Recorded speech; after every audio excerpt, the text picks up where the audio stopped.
Hey guys! Tonight we're going into the surprisingly emotional underworld of fatherhood. And yes, it starts with a sippy cup.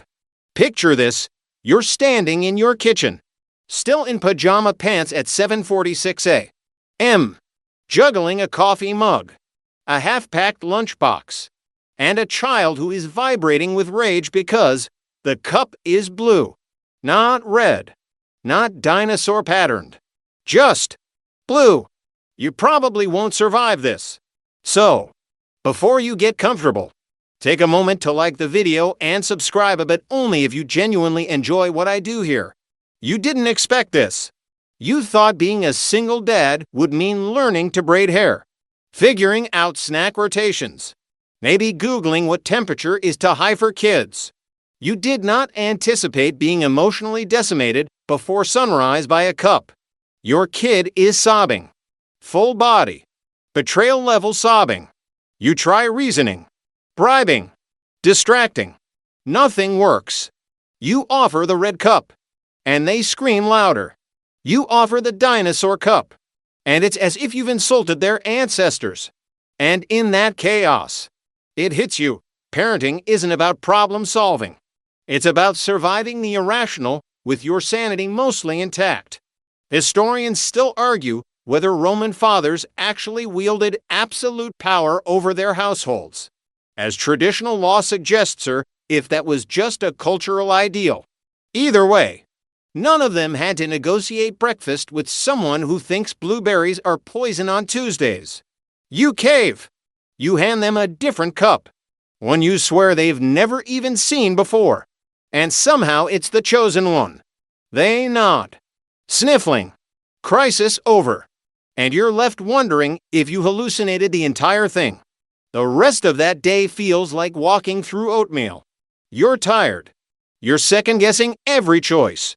And suddenly, your definition of success has shifted from balance work and home like a pro to no one cried at pickup. That's when you realize how many of your parenting assumptions were based on a fantasy. You imagine tidy milestones, first steps, first words, the awe of being someone's hero. You didn't imagine laundry piling up like geological layers or trying to decode toddler logic like it's an ancient language. Spoiler, it's not Greek, it's chaos. One evening, desperate for perspective, you scroll through parenting forums. You find one thread titled, "Anyone else lose to a toddler today?" It's thousands of comments long. One dad writes, "I used to negotiate contracts for a living. My daughter made me cry because I cut her sandwich wrong." You laugh until you wheeze. You start noticing the absurd beauty of it all. The way your kid dances when no music is playing. The way they demand a bedtime story. Then fall asleep mid-page with their hand still on your shoulder like you're the anchor they forgot they had. Essentially semi-divine and totally bonkers. You think, okay, maybe my kid is just in their God phase. But then comes the curveball. You're at the grocery store, and your child asks, "Why is that man sad?" You glance up. There's a guy at the checkout. Heavy shoulders, long sighs. Nothing dramatic, just the slow drip of adult sadness. And your kid noticed. Not the price of candy, not the color of balloons. A stranger's emotion, and you're floored. Because yes, they're illogical. Yes, they're exhausting. But they're also watching. Always. Noticing things you missed. Feeling things deeply. That's when the panic kicks in. You're not just keeping them alive. You're shaping how they see the world. Your brain flips into overdrive. Am I being kind enough? Am I teaching them empathy? Am I yelling too much? Not enough structure? Too much structure. Should I be crafting Pinterest-level activities instead of letting them watch cartoons while I fold towels? You remember that historical fact you read late one night while trying to feel smarter than YouTube algorithms. Ancient Spartan fathers weren't hands-on until their sons hit 7B for that. It was all up to the mothers or nurses. You wonder if the Spartans ever tried to bathe a toddler who just learned the word nope. By the end of the week, you've hit peak burnout. You tell your kid it's bath time. They sprint. You chase. You step on a Lego that feels like a cursed medieval weapon. And while you're hopping in pain, your kid looks back, pants halfway down, and giggles like it's the most important laugh in the universe. And maybe it is. You realize you're not in a battle. You're in a bond. Not the kind you imagine some emotionally cinematic, Pinterest-worthy experience, but the kind made from sticky fingers and late-night forehead checks. From messy apologies and mismatched socks. You thought raising kids would be about molding them into greatness. Turns out, it's mostly about not losing your mind over a cup. You used to be good at math. Or at least, you thought so. You remember acing algebra in high school, breezing through long division, even helping friends cram for geometry finals. But now you're staring at your kid's third-grade homework, and it's written in a language that appears to be part math, part dark sorcery. Draw a number line to show your thinking. The worksheet says, and your kid sweet, trusting, doe-eyed slides it across the table like it's a peace treaty. You nod like you understand. You do not understand. Okay. You say, confidently lying. Let's just start with the number line. 2 minutes later, you're Googling what even is new math. And your child is gently patting your arm like you are the one in emotional distress. Which you are. And this, right here, is the moment. Not the cup. Not the tantrum. Not the bedtime meltdown. It's this homework this innocuous, graph-papered, unicorn-stickered pagath that breaks you. You realize parenting is not just feeding and protecting. It's being expected to remember everything, relearn everything, and somehow not let your kid know you're spiraling. Historians still argue whether the famed Library of Alexandria was destroyed by fire, political shifts, or just sheer neglect, but you're pretty sure if your brain were a library, half the shelves just fell over and burst into flames because of one math question involving regrouping. And your kid, bless their heart, is watching you with complete faith. They believe you know. They believe that if anyone can defeat this cursed worksheet, it's you. That faith stings a little, because you're realizing something you hadn't really admitted yet. This job comes with no manual and no pause button. You can't call HR. There's no backup. There's just you, some coffee, and a child who wants to know why 50 to minus 17 needs a number line. Eventually, you figure it out. Sort of. You draw something vaguely correct, mumble something about borrowing tens, and pray it's enough to avoid a red pen from the teacher. But the panic lingers. You thought your role was to teach, but you're learning more than you're passing on. Like the day your kid asks why some people sleep on the street. You fumble. You try the "some people are less fortunate" line, but they keep asking, why don't we help them? Why doesn't the city give them homes? You try to answer, but it becomes a spiral of policy, inequality, and systems even adults barely understand. And then your kid says, if we had extra rooms, we could let them sleep at our house. You pause. Because yeah, sure, that's impractical. But it's also beautiful. And it's not something you taught them. It came from somewhere else. Somewhere in their wiring. Somewhere innocent. And wild. And heartbreakingly hopeful. And you start seeing it everywhere. Your kid notices when the cashier looks tired. They thank the school janitor. They whisper you're doing great to the dog during bath time. They believe in people. In you. In this whole messy, beautiful process.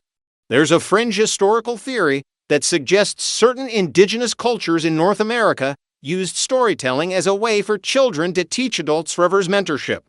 In a way, that by listening to a child's questions, you learn more about your own blind spots. You wonder if modern parenting has missed that memo. Because let's be honest, your kid is wrecking your ego in the best possible way. Every assumption you had about being the grown-up is unraveling. You're not the guide at the front of the linear, the one holding the flashlight and tripping over tree roots while your kid dances up the hill yelling, "Come on, Dad!" One evening, they ask you to help with a school project on space. You start pulling up facts about planets, but they cut you off. "I want to imagine a planet that's never been discovered. What would it smell like?" You blink, and then you spend the next hour inventing Planet Stinkorian, where it rains blueberry shampoo and gravity is slightly sideways. You draw it together. You name the creatures. You make up rules. You haven't had this much fun in years. You realize parenting is less about authority and more about curiosity, about letting go of your adult filter and remembering how to play. Imagine. Guess wildly. Still, the hard days are hard. Your patience thins. You say something too sharp. Your kid flinches, not from fear, but from disappointment. That hurts most of all. So you apologize, and they forgive you faster than you deserve, because they always do. That night, as they drift off with their space project tucked under their pillow, you think, they're not just learning from me. I'm learning how to be because of them. You never expected this. You thought it would be mostly showing them the ropes. Instead, you're realizing you were the one tangled in knots all along. And your kid, they're slowly teaching you how to untie. It starts as a cough. Just a soft, dry little thing barely there. Like dust in a library. You don't think much of it at first. Kids cough. That's what they do. But by bedtime, it's deeper, throatier, and there's a heat on their forehead that doesn't feel like leftover playground sun. You put them to bed anyway, because maybe it's nothing. Maybe it's just the air conditioner. Maybe you're just paranoid. You are not just paranoid. At 2:04 a.m., they wake you up crying. The thermometer reads 102.9. They're flushed, sweating, but shivering. Their fingers cling to you like you're the last branch in a flood. You're not a doctor. You're not even a great cook. You're just a guy who used to fix things with duct tape and sarcasm. But now you're scooping them up, whispering nonsense words, Googling symptoms, and second-guessing every choice you've ever made. You try the fever meds. You strip the layers. You rub their back while sitting on the bathroom floor because they feel like throwing up and your hands are shaking more than theirs. And that's when the realization hits you. You're not babysitting this kid. You're it. You're the final line. The safety net. The nurse. The emotional rock. The calm voice in the dark even when you feel like you're one drop thermometer away from panic. Historically, this kind of responsibility didn't fall to single fathers. In many early societies, like 18th century England, children of widowed or separated fathers were often handed off to relatives, nannies, or even boarding schools. The idea of dad being the go-to for sick nights and morning cuddles was, frankly, rare, even odd. But here you are, alone in a dim bathroom, rocking a fevered child who's finalizing off against your chest. And for the first time in hours, there's silence. It's in that silence that you realize how far off your expectations were. You thought parenting would be hard, but you thought it would be hard in obvious ways. Discipline, routines, homework, screen time rules. Not this terrifying, aching stillness where every decision feels like it carries weight, where 1 degree on the thermometer feels like the difference between fine and hospital. You remember an old nurse once said something to you at urgent care when your kid had croup and you were all nerves and caffeine. She smiled and said, "We always think of love as joy, but mostly it's vigilance." You didn't get it then. You do now. You're watching the rise and fall of their chest like it's Morse code. Every wheeze, every whimper. It's logged and analyzed. And somehow, even in your sleep-deprived fog, your body adjusts. You check their temperature every hour. You learn to balance a bowl of water and a cool cloth with one arm while cradling 40 pounds of sweaty, sniffling child in the other. Historians still debate whether ancient Mesopotamian fathers were directly involved in child rearing or whether most references to household heads were purely economic. But you know this much, there's nothing abstract about this. It's primal, fierce, terrifying. At sunrise, they're still warm, but calmer. You make toast. They ask for cartoons. Their voice is raspy, but their eyes are alert again. And just like that, you're back in the regular rhythm. School emails, missed calls, dishes. Life moves forward. But you don't. You're different now.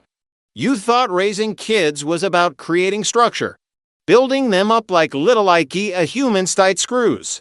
Right angles, perfectly symmetrical.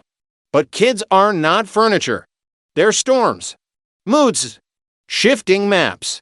And the real work isn't assembly, it's being the mountain they cling to when the wind starts howling. Later that week, you overhear your kid telling their friend, "When I was sick, my dad stayed up all night.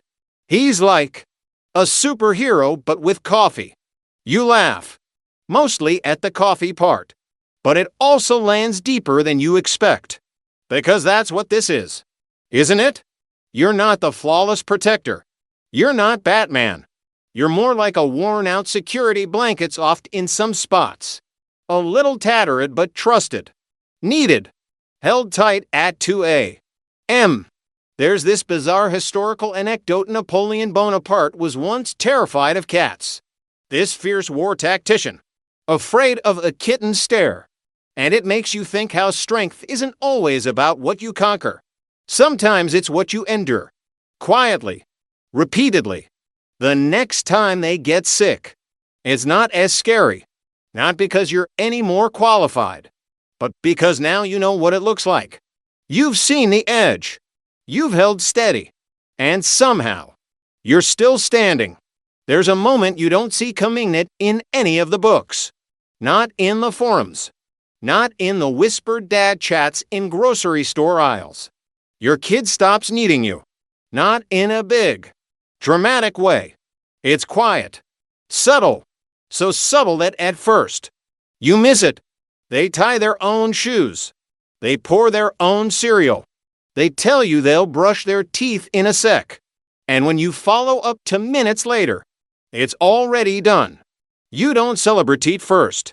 You feel displaced. Because being needed was your whole thing. You were the fixer, the finder, the designated spider remover.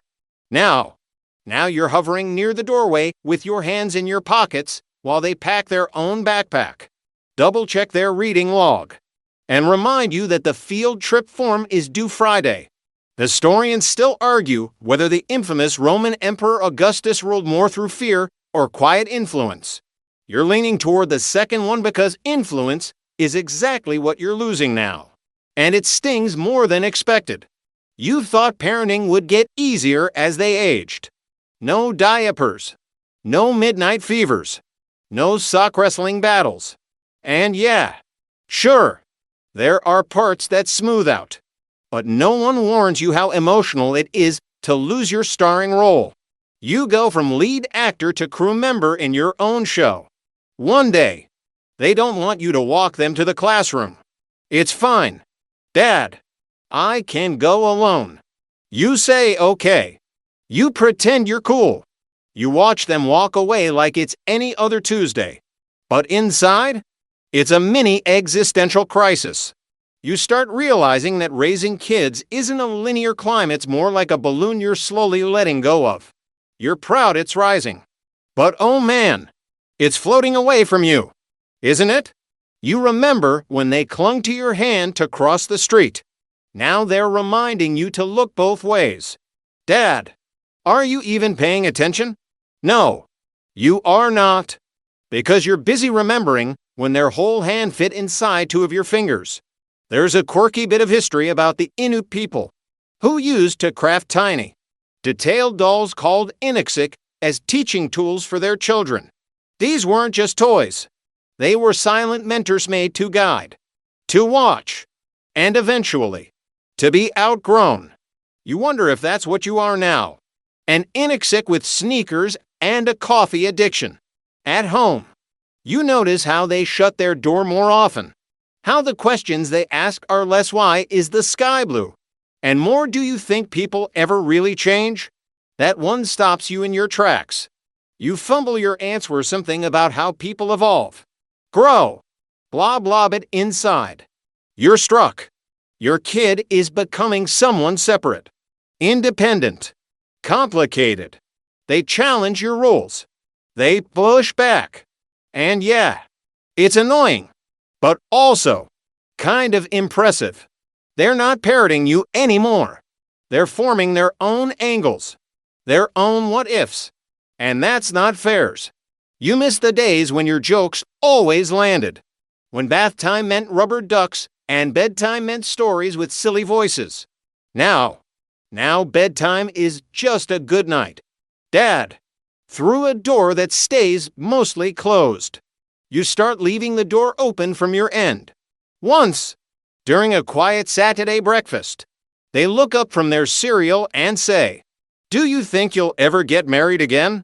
You blink. Not because you hadn't thought about it, but because they had. And the way they ask it, so casually, so earnestly, makes you realize just how much is going on behind those wide eyes. They're watching. All the time. They see how you come home late sometimes. How you fall asleep on the couch. How you stare at your phone too long. They notice. But they don't judge. They just wonder. So you answer them honestly. You say maybe. That you're figuring it out. That life is weird. And people are even weirder. But you're trying your best. They nod. Not satisfied. Not disappointed, just absorbing. That's the difference now. When they were little, they swallowed your answers whole. Now, they chew on them. You thought parenting would be about control, structure, creating perfect conditions for a tiny, delicate life to thrive. But it's not a greenhouse. It's a field. And your kid is a wildflower. They're going to grow the way they're meant to, not the way you planned. There's a moment when you're folding laundry, you find one of their old shirts at the bottom of a drawer. It's tiny, a toddler size, faded with time. You hold it, stunned, like a time traveler. You remember what they smelled like back then. Baby shampoo and crackers. You remember how their head used to rest in that crook between your neck and shoulder. That perfect pocket that somehow vanished as they grew. And then you hear the slam of the bathroom door and the sound of them blasting some indecipherable song through a Bluetooth speaker. And just like that, the moment passes.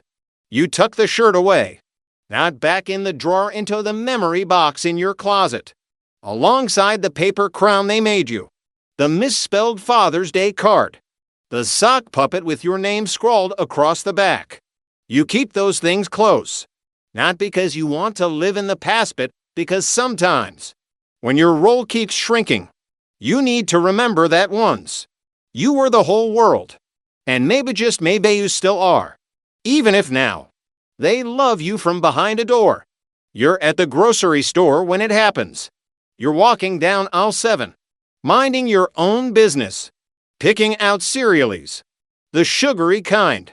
No matter what the parenting blogs say, when your kid casually points to a box and says, "That one's cheaper per ounce," you freeze. You turn.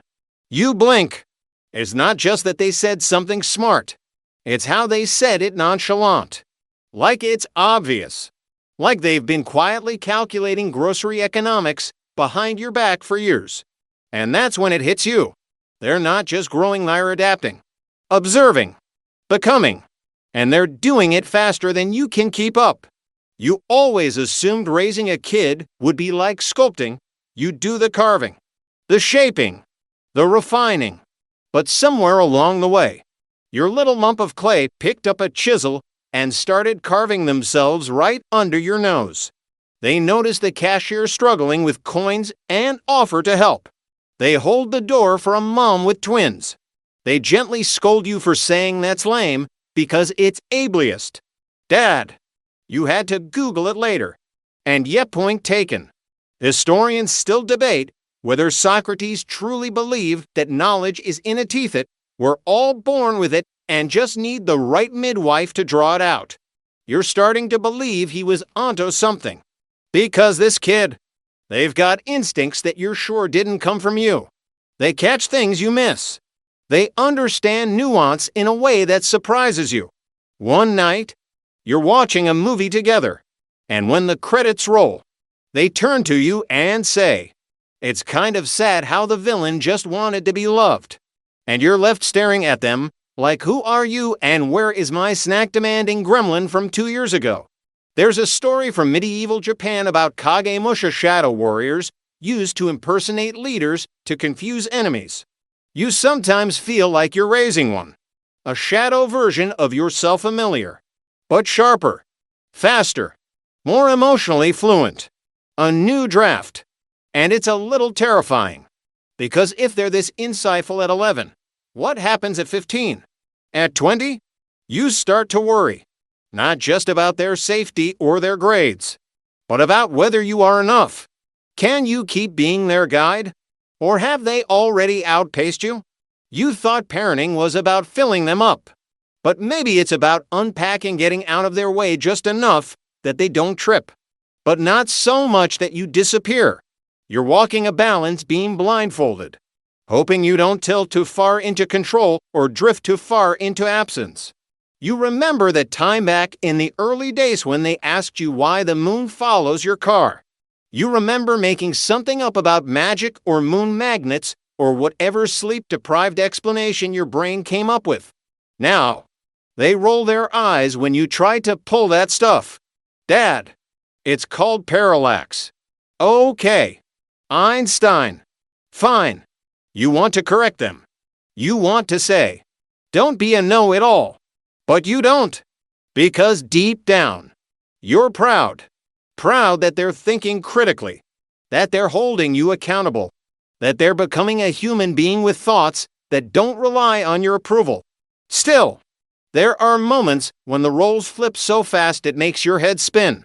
Like when you have a hard day and they bring you a cup of tea. No words, just a mug.